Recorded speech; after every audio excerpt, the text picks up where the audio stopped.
Hello, welcome back to A Boeing Revolution, your number one news source for everything in regards to the Boeing company. I'm back with another predictions episode. I think this is a nice common sense prediction that hopefully you'll all agree with. But let's see. Let's go. So, episode 11 of our prediction series. If you've not watched this before, I'm basically making a series of predictions for the year 2020. I predict something and then we look back at it in 12 months and determine if it was a good prediction, whether it came true, whether some of it came true, or whether we're on the verge of completing that prediction. So, prediction number 11. I think this is a fairly common sense prediction. But the Boeing company will focus most of its efforts on building elevator shafts and thus invest less money into ramps. I like both. I like elevators, I like ramps. I, however, understand the cost implications of building many ramps. I think elevators are a better solution. I think they're also the unique selling point of this system, in that we can quickly and efficiently take vehicles out and put vehicles into the tunnels from various locations on the map. Thus, I'm pretty biased in that sense towards tunnels, elevators going into tunnels. I think for every 10 elevators constructed, you'll probably only see one ramp, maybe two ramps. I think it's probably going to be more like 10 to 1, that kind of ratio. Why do I think that? Elevators are a better use of land as they're compact, requiring a much smaller footprint. The amount of land required to build an elevator is probably at least a fifth of what is required for a ramp, maybe more like a seventh. The amount of excavated material you're going to have to remove for a ramp, the amount of actual land that's going to be required to build a ramp is going to be quite considerable. You can't have these things going up at a 45-degree gradient. You're going to have a gradual gradient, especially if you've got high-speed pods using them. And therefore, you're going to have maybe up to 100 foot of ramp. It's going to be quite a big undertaking to do that. Thus, elevators have got a much smaller footprint, therefore I prefer them. Elevators are quicker and cheaper to construct. Again, less excavated materials. A lot of the actual materials required to build that elevator to support that trench can be prefabricated off-site. If you're building multiple units every month, these systems can be built in-house for a fairly decent cost. And if you're using the same team, it's going to be a lot quicker to install them. Unlike a ramp, which is probably going to have to be built custom to that location. Elevators offer multiple exit routes along multiple roads and locations and under buildings. There's a lot of advantages to using an elevator. It's a very unique advantage to using the elevator, is you can literally near enough put it anywhere, at the side of a road, underneath an office building, in the middle of a park. Unlike a ramp where you are really kind of fixed to maybe only a few locations where you can use that inside a city, and they might not be the best places to have ramps, i.e. they might be where there are already choke points for traffic. Vehicle elevators are another old technology ripe for disruption. I'm not going to tell you why I think that, because that's going to be for a future episode, but I think vehicle elevators can be improved dramatically.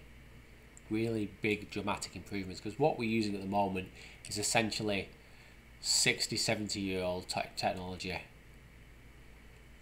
Elevators are great, but are we forgetting ramps? Like I said, I like ramps. Ramps are good in certain locations. Maybe in certain towns, actually using ramps might be a better route to go, but in big cities like Chicago and LA, I think elevators are a better system.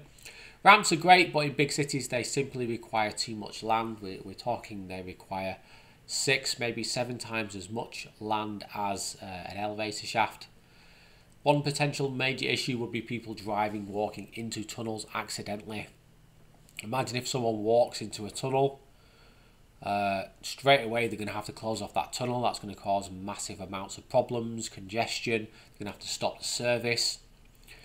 You might have people that do that on purpose simply to close down the system. You just don't know. Homeless people might go in there for shelter. There's a whole can of worms building ramps right in the middle of a busy city with all the problems that come with living and working in a big city right in the middle. Using multiple ramps in the suburbs is probably a better option. I like ramps. If you have that land there, you've got maybe a big stretch of land opposite a highway and you can just put it alongside the highway. That is perfect. Then you can have cars merging in onto the highway, those pods, and that would work perfectly. But if you've simply not got the land, it's going to be difficult to build the ramps. You've got to think practically about where you're going to put them and if you can afford to buy that land to build that ramp in that location.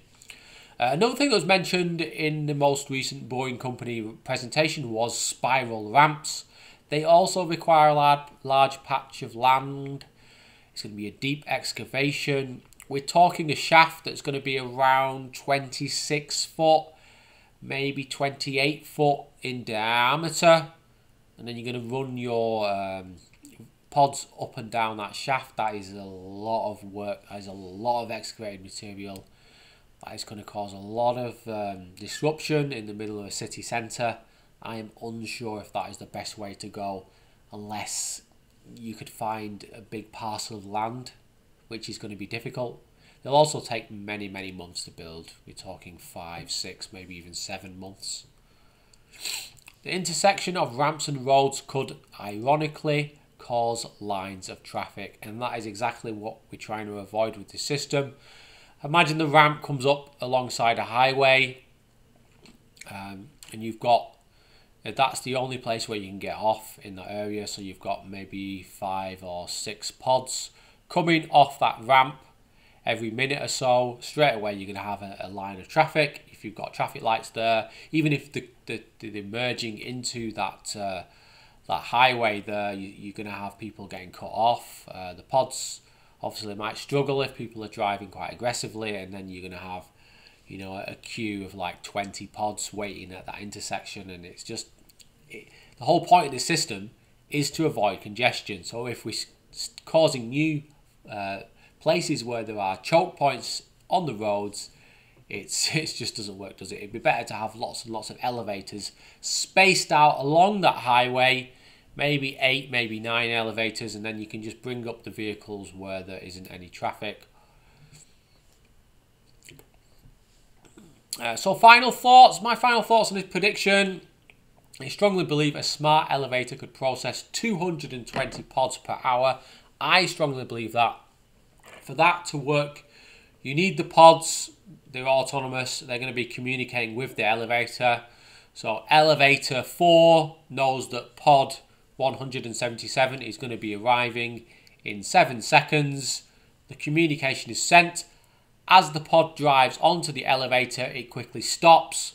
Within half a second, that elevator shoots up. And remember, these elevators are going to be very, very powerful elevators. It shoots up maybe 3, 4, 5 seconds right to the top, because we're going to keep our shafts as short as possible. As it gets to the top, the pod knows that the elevator has stopped within half a second, and then it shoots off the elevator, and then quickly the elevator can come back down. There's obviously not a pod on that elevator at that time, so it can come down a lot faster. And then Bob's your uncle, we can do 220 pods per hour per elevator if the pods and the elevators are talking to each other. Elevators require feeder tunnels, but so will the ramps. Otherwise, traffic jams will occur in the tunnel. And that is even worse than traffic jams outside the tunnel, because then that tunnel becomes basically a bottleneck and people are going to have to avoid it, which is not what we want. So the argument that feeder tunnels are very expensive is, well, fine, but we're going to have some feeder tunnels for the ramps. Thus, it's not really that efficient to do it that way. Elevators are a better system.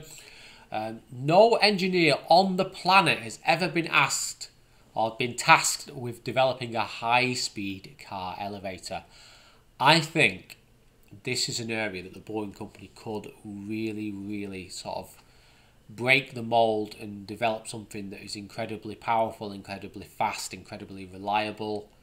I've got some ideas on that, and they're going to be coming out in a different prediction episode at some point. Construction should be done in-house by experienced personnel. If you have your own team who are constantly building elevators all the time, using your own prefabricated construction techniques, using the same materials, using the same project managers, you're going to be able to do these things very quickly, very efficiently, very cost effectively, and that is what we're after for the Boring Company. Right, okay, well, thank you for watching this prediction episode. If you've not done so, click the bell icon, subscribe on YouTube, write in the comments below what you think about this video. All that is gladly appreciated. Also, join me on Discord. We've got a lot of things going on Discord. Have a chat with us. It's definitely worth doing. If you've not joined Discord, it's like a bit of a chat server. We're on Twitter and Instagram as well. All the links are in the comment section below. I'd appreciate some feedback on Prediction 11. Tell me what you think, either on Discord or Twitter or on YouTube.